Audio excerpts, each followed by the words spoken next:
सुनो, last day हम लोग कर्व पाथ के ऊपर डिस्कशन किए थे। आज को हम लोग 2-3 टॉपिक्स के ऊपर डिस्कशन करेंगे। लाइक सबसे पहले आज कार का एनालिसिस करते हैं। नहीं, कार कैसे चलता है, कर्व पाथ पे कार चलेगी तो कैसे क्या होगा। Let's do some analysis on cars analysis, है ना। मैं बोलूं आपको कि अच्छा, सिंपल सा क्वेश्चन पूछे, बताइए तो जब हम लोग कार, मान लो कि हम लोग कार में चल रहे हैं, राइट, अगर हमको टर्न लेना है तो कौन हमारे कार को घुमाती है? नेट फोर्स नहीं। अच्छा, तो बोला ड्राइवर, मतलब शुरू में ही स्टार्ट कर देते हो, पता है।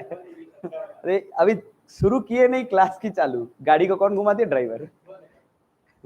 खैर सुनो बात, तो हाँ अंकित सही बोला। जैसे मान ले कि अगर एक कर्व पाथ पे हम लोग ऐसे, मान लो एक ऑब्जेक्ट है, एक बॉडी है v वेलोसिटी से, and I would need to say Arman, मृदुल, कि ये v कांस्टेंट वेलोसिटी है।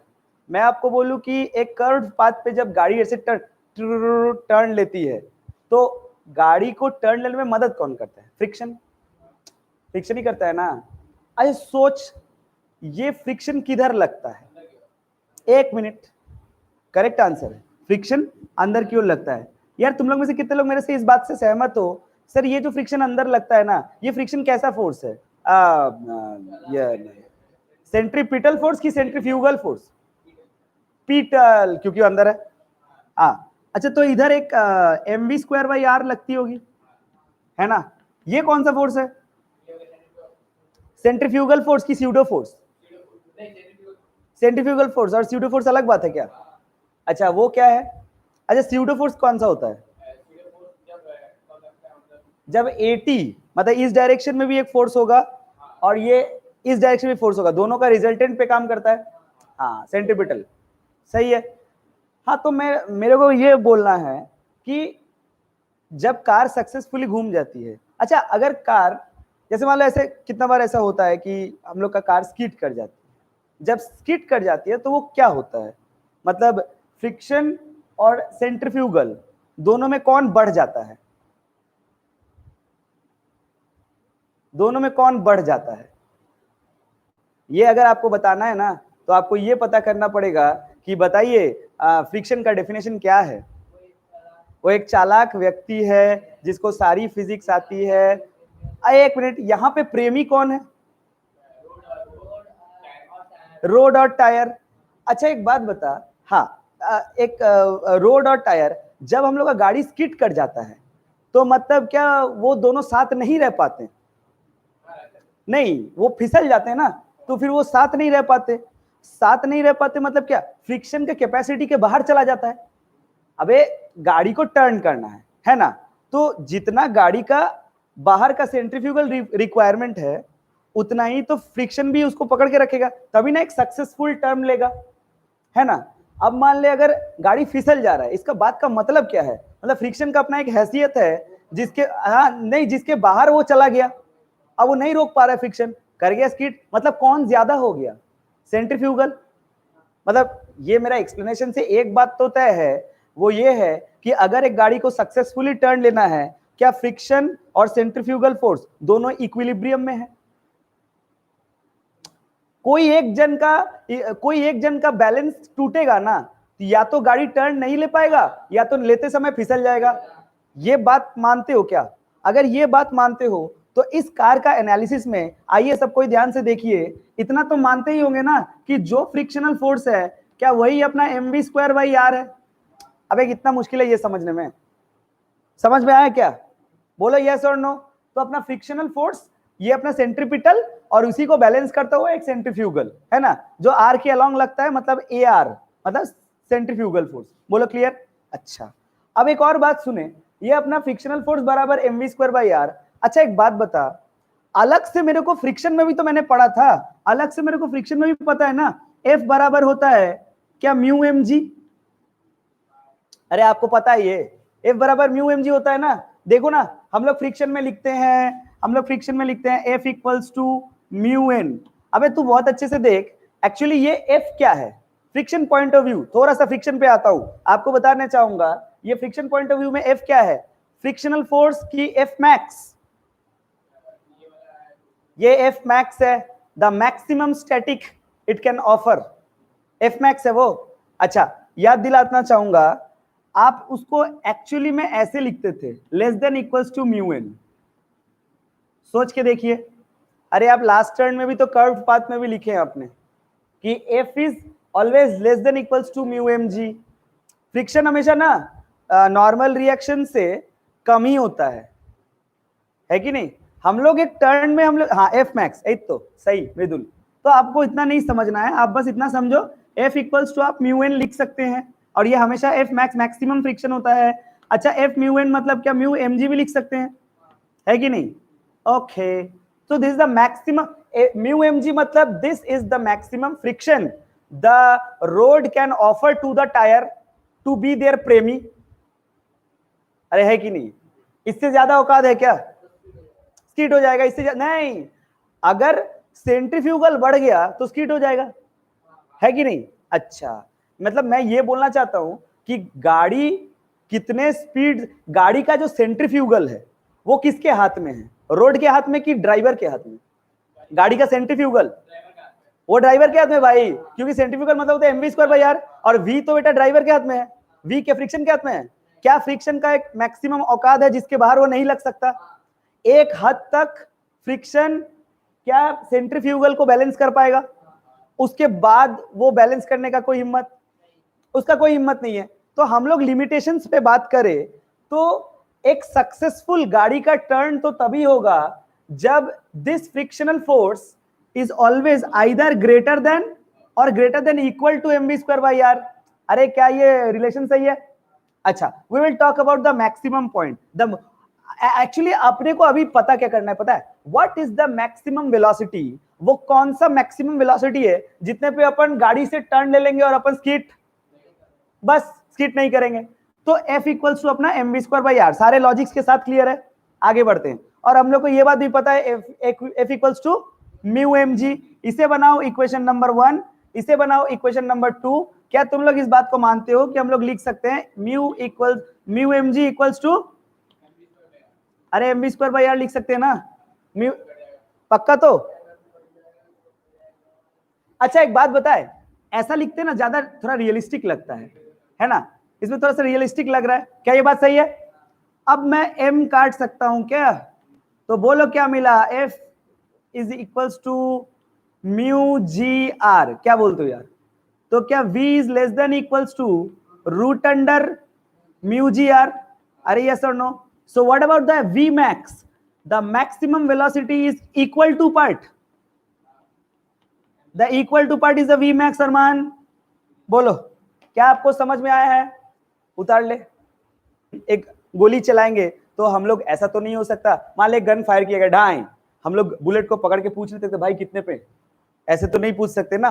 तो वो हम लोगों को एक एस्पेक्ट होता है जिससे हम लोग पता करते हैं। तो एक बहुत, वैसे तो आज के डेट पे तो बहुत ही सारे एडवांस टेक्निक्स निकल गए हैं कि हम लोग मोमेंटम का पता कर लेते हैं, एनर्जी कंजर्वेशन से पता कर लेते हैं वेलोसिटी। बट एक एंशियंट टेक्निक बता रहा हूँ, बहुत पहले के लोग कैसे पता करते थे कितना वेलोसिटी पे बुलेट है। सो वो लोग क्या करते थे ना, वो लोग एक ऐसा करके एक ऐसा मेटल स्ट्रिप ले लेते थे, राइट, और वो मेटल स्ट्रिप का ना यहाँ पे वो लोग ऐसे करके प्लेट्स दे देते थे। क्या दे देते थे, ऐसे करके प्लेट्स दे देते, ठीक है, ऐसे प्लेट्स दे देते, और ये प्लेट्स के बीच में ना एक डी डिस्टेंस का फर्क रख लेते थे, and it would be the, I mean जनाब, it would be the radius to radius distance, okay, from the axis of rotation. उसके बाद वो लोग क्या करते थे ना, यहाँ से बुलेट फायर करते थे। बहुत सिंपल, आप समझो कि यहाँ से आप बुलेट फायर करते थे। मान लो ये बुलेट v वेलोसिटी पे है जो अपने को नहीं पता, ठीक है ना।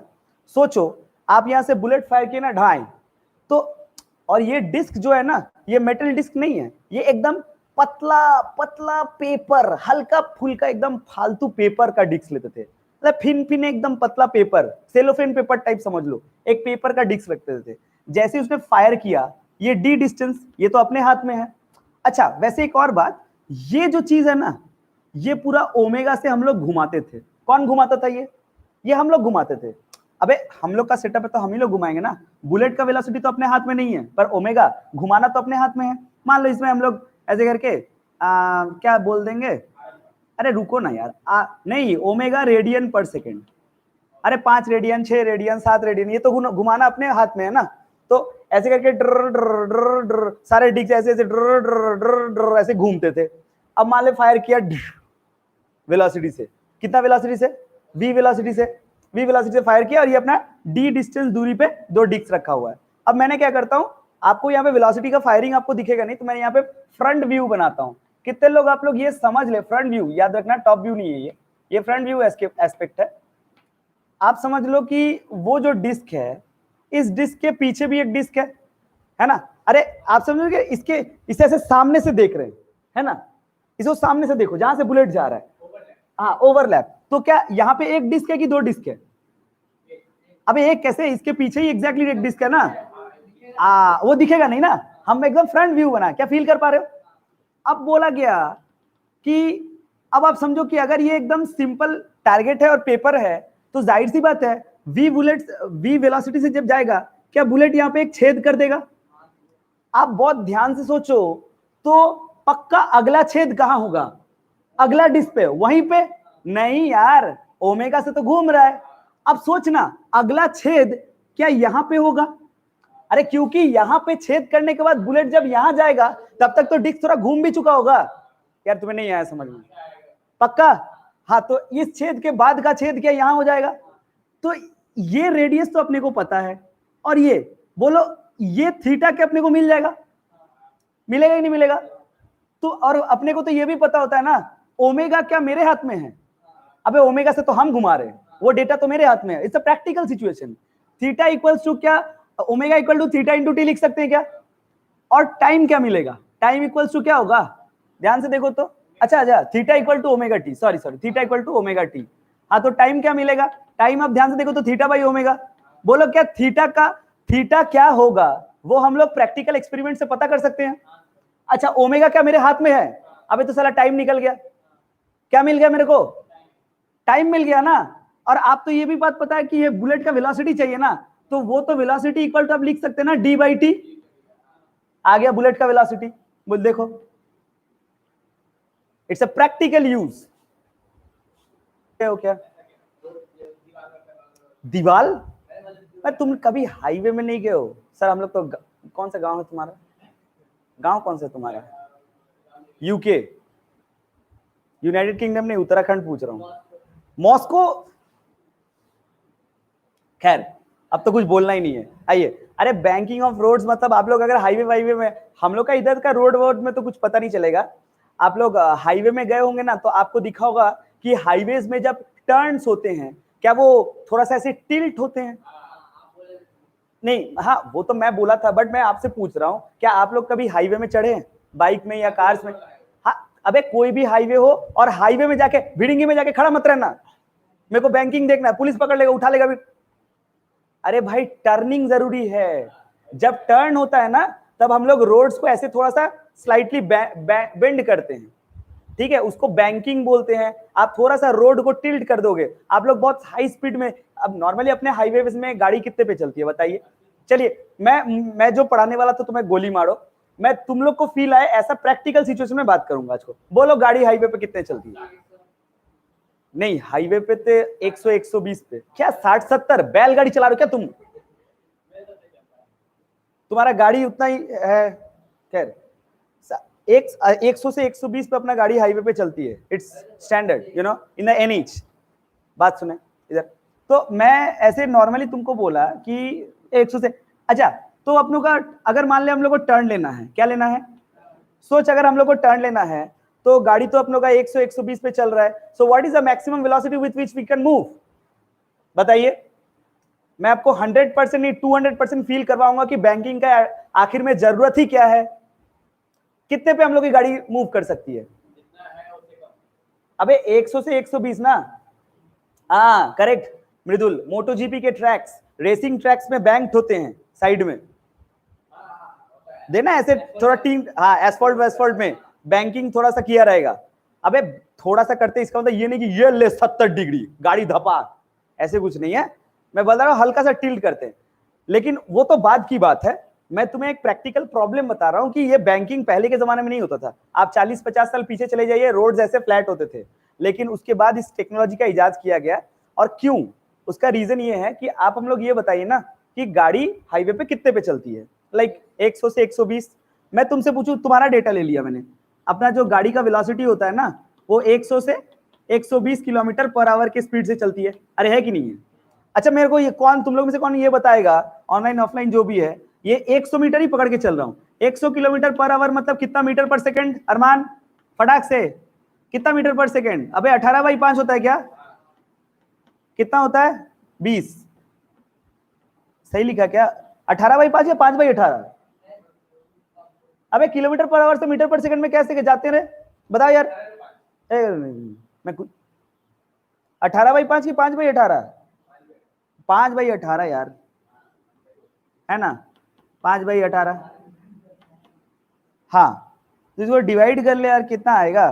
500। अबे इसको 20 पकड़ो ना, क्या जा रहा है, काट लो 25, वही 27 अप्रोक्सीमेटली, 27 मीटर पर सेकेंड। हाँ 5/18, तो अपना 27 मीटर पर सेकेंड। एक काम करो ना, इसको और अच्छा डेटा ले लो, अपना 30 मीटर पर सेकेंड। मतलब ये प्रैक्टिकल सिचुएशन है क्या? 30 मीटर पर सेकेंड पे हम लोग के हाईवे पे, दुर्गापुर हाईवेज, हमारे दुर्गापुर हाईवेज पे टर्न्स पे, वेस्ट बंगाल पे, इंडिया पे जितने भी हाईवेज है, क्या 30 मीटर पर सेकेंड से एवरेज पे गाड़ी चलती है? और ये सक्सेसफुल इतना वेलोसिटी पे टर्न भी ले लेती है हमारी गाड़ियां, 100-120 पे। अच्छा तो मैथमेटिशियंस लोग, साइंटिस्ट लोग ये सोचा कि 30 मीटर पर सेकेंड, क्या यही अपना वी मैक्स मान के चले? मैक्सिमम इतना वेलोसिटी पे गाड़ियां घूम जाती है। सुनना बढ़िया से, कहानी है, बहुत मस्त कहानी है। तो वी मैक्स का तो अपने पास फॉर्मूला भी है। क्या फॉर्मूला भैया? √μ/g/r। यार तुम लोग में से कितने लोग वो वीडियो देखे हो, a day with HC Verma? देखे हो क्या? एक्चुअली वहां से मुझे ना एक डेटा उठाना है, एक डेटा एनालिसिस के लिए उठाना है, ताकि मैं तुम्हें प्रैक्टिकल सिचुएशन, याद है उस वीडियो में बताता है वो झाड़ू पोछा घर पोछते, अरे रुक बे, हाँ झाड़ू पोछा लगाते रहता है, तो उसमें क्या होता है, उसका नौकर जो है वो म्यू गलती से कितना लिख देता है? μ0 लिख देता है। तो एचसी वर्मा जी जो है वो गुस्सा हो जाते हैं। क्यों गुस्सा होते हैं पता है? क्योंकि आप कितना भी पोछ लो, क्या प्रैक्टिकली आप म्यू को जीरो नहीं कर सकते भाई। म्यू को जीरो मतलब एकदम सिंपल फ्रिक्शनलेस सरफेस। क्या आइडियल फ्रिक्शनलेस सरफेस पॉसिबल है? नो। अच्छा तो फिर उसके नौकर ने उसे क्या करता है, वो जीरो हटा के क्या लिखता है, तुम्हें याद है? शाबाश, 0.25। बहुत ही बढ़िया, बहुत ही समझदार बच्चे। ठीक है, तो वो 0.25 लिख देते हैं। अच्छा एक बात बताओ, 0.25 क्या गीला फ्लोर के लिए लिखते हैं?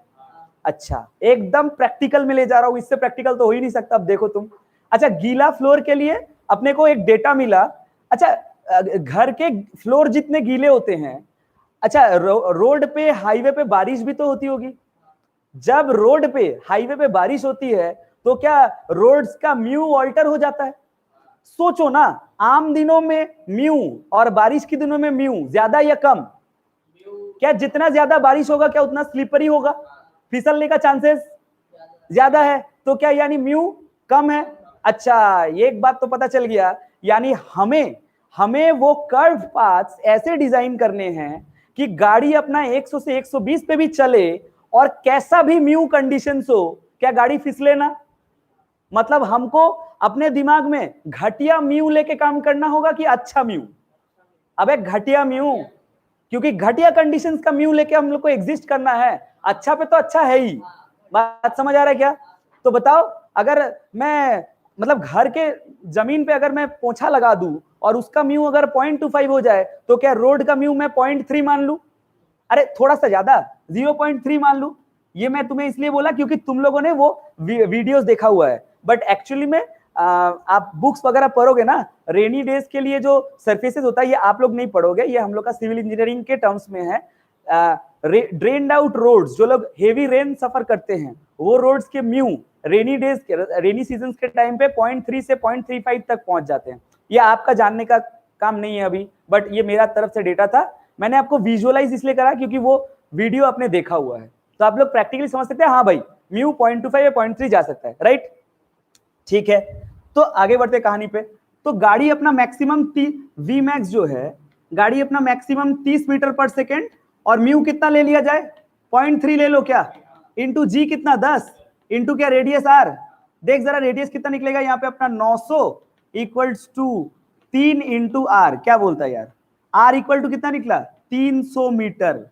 क्या तुम्हें इस बात को फील कर सकते हो? और थोड़ा फील करवाते, आजा, मजा आ जाएगा जीवन में। भाई रेडियस 300 मीटर मतलब, समझ रहा है, रेडियस 300 मीटर मतलब ये डेटा बहुत ज्यादा है कि बहुत कम? भाई बहुत ज्यादा है। 300 मीटर का रेडियस का सर्कल सोचो तो it's almost 1/3 of a kilometre.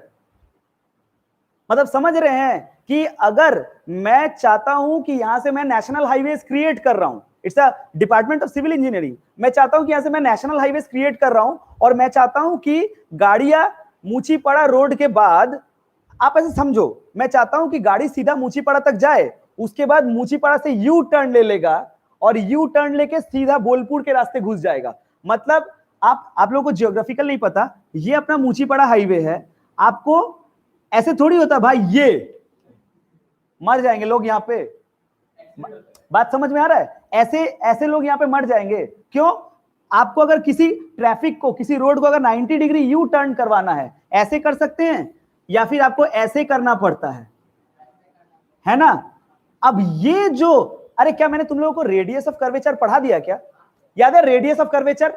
Radius of curvature कौन सा रेडियस होता है? कोई भी एक पॉइंट पे एक सर्कल बना लो, रेडियस ऑफ कर्वेचर ज्यादा कम। ये 300 मीटर का आपको रेडियस ऑफ कर्वेचर चाहिए, तो मतलब आप क्या करेंगे, मुचीपड़ा से जाते हुए और बोलपुर की तरफ घूमते हुए, उस जगह पे जहां पे आपको पब्लिक को टर्न कराना है, वहां पे आपको 300 मीटर का, क्या 300 मीटर का रेडियस का ट्रैक चाहिए आपको। मतलब सोच लीजिए, पब्लिक को जस्ट एक यू टर्न करवाने के लिए आपको पब्लिक को कितना दौड़ाना है? अरे पगले, वो तो रेडियस है, 300 मीटर थोड़ी दौड़ाना है। अब मैं बताता हूं आपको पब्लिक को कितना दौड़ाना है। आइए, कितना प्रैक्टिकल चाहिए आपको? नहीं, पाई आर नहीं, पाई आर बाई 2। आपको अगर, क्या आपको नहीं लगता एक क्वार्टर सर्कल आपको घुमा देना होगा 90 डिग्री, अगर पब्लिक को आपको टर्न करानी है तो? सोचिए, है कि नहीं है? क्या लगता है तुम लोगों को?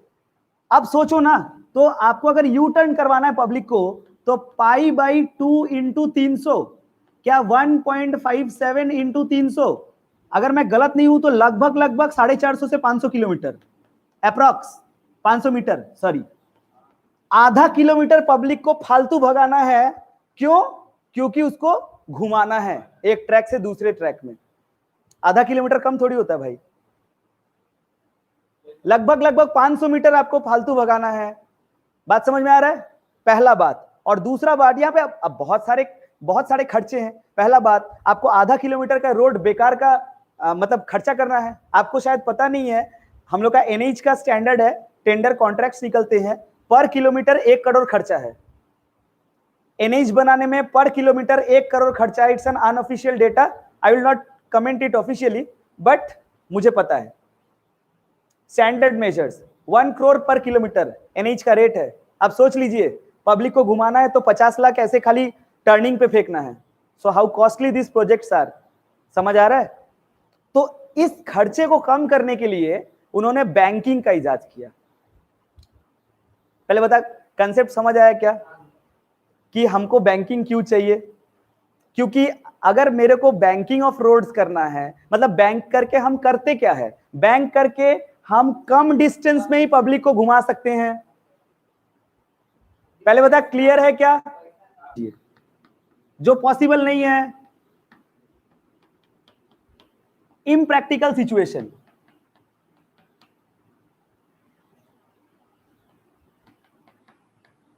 ये आपका पॉसिबल नहीं होता है। क्या, किस लिए बोला ये इम्प्रैक्टिकल सिचुएशन? क्योंकि आप एक काम करो, आप म्यू को 0 कर लो। बोलो, म्यू कभी 0 हो सकता है क्या? म्यू तो 0 नहीं हो सकता है, लेकिन मैं बोला म्यू को 0 करो, मानना पड़ेगा, करो 0। मैंने म्यू को 0 करने बोला, तो फिर उसका डायग्राम कैसे आएगा? अच्छा, म्यू को 0 किया और रोड्स को थोड़ा सा बैंक किया। बैंकिंग एक्चुअली होता क्या है, आप ऐसे समझिए कि ये देखिए, रोड को हल्का सा ऐसे उठाया, ये थीटा बहुत कम होता है, बहुत ज्यादा, बहुत कम होता है यार, रियली में बहुत कम होता है, बहुत ज्यादा बैंक नहीं करते। ये नहीं कि ये थीटा एकदम 70 डिग्री गाड़ी खाई में, ऐसे नहीं होता है। तो मैं एक काम करता हूं, मैं यहाँ पे आपका एक मस्त गाड़ी बना देता हूं। अरे तुम देखो तो, हाँ ठीक है ना, मेरा डायग्राम ठीक नहीं, समझो। क्या तुम्हें समझ आ रहा है कि गाड़ी, ये चक्का नहीं है क्या? तो क्या है? तुम लोग ना सच में ठेपले हो, तुम्हें पता है। अबे ये सही बनाया मैंने। एक, अबे चुब्बे, एक टायर को सोचो और टायर का ना बैक साइड सोचो। ये रेक्टेंगल फील हो रहा है बट ये है टायर। इस साइड से देखोगे तो सर्कुलर लगेगा। हाँ ये गाड़ी है। अच्छा अच्छा, एक बात बता तो, एक बात बता तो मेरे को, ये गाड़ी किधर जा रही है बोल तो, नीचे या ऊपर? गाड़ी उधर जा रही है। हाँ नंबर प्लेट, हाँ वाह, नंबर प्लेट देख लियो तुम लोग गाड़ी में, सही में। अबे ये मैं ये बताना चाहता था, ये नंबर प्लेट नहीं है गधरे, ये ऐसे क्रॉस, मतलब ये अंदर की ओर जा रही है, अंदर बाहर होता है ना। यार नंबर प्लेट ये तो अपना v वेलोसिटी से जा रही है, और ये v इक्वल टू कांस्टेंट है, ठीक है। बातें नहीं, बातें नहीं, सुनो, ये अपना थीटा, ठीक है। अच्छा आगे सुन, मैं क्या बोल रहा हूं, इस गाड़ी का mg किधर? नीचे, बढ़िया सुनना, mg नीचे। अच्छा इस डायरेक्शन में क्या है? अबे mv स्क्वायर बाई आर तो होगा ना, सेंट्रीफ्यूगल। मैं म्यू, यहाँ पे फ्रिक्शन माना हूं क्या? फ्रिक्शन माना हूं क्या यहाँ पे? म्यू 0 है भाई, लेकिन mv स्क्वायर बाई आर तो होगा क्योंकि ये सर्कुलर ट्रैक है। अच्छा ये अपना v। अच्छा इसका नॉर्मल किधर होगा बताइए, क्या इस डायरेक्शन में नॉर्मल होगा? अरे है कि नहीं है? अब मैं बोलू, सोच तो जरा, मैं तेरे को बोलू ये वो, तुम लोग में से कितने लोग ये बात को समझ गए? अच्छा बोल तो ये थीटा मतलब क्या ये भी थीटा? अबे ये थीटा मतलब क्या ये वाला 90 माइनस थीटा मतलब क्या ये भी थीटा? बोल यस और नो, पक्का? अच्छा अब एक बात बता, यहां पे देख, तुम लोग में से ये समझ में आता है एन कॉस थीटा जो है वो mg को बैलेंस कर रहा है? अरे है कि नहीं है? अबे सो मत यार, ध्यान से देख, तो ये जो एन कॉस थीटा, अच्छा ये एन साइन थीटा किसको बैलेंस कर रहा है? करेक्ट, यहां पे एक एन साइन थीटा भी है। एन साइन थीटा किसको बैलेंस कर रहा है? शाबाश, M V square by R. अरे है कि नहीं है? अच्छा अब दोनों को डिवाइड मार देते हैं।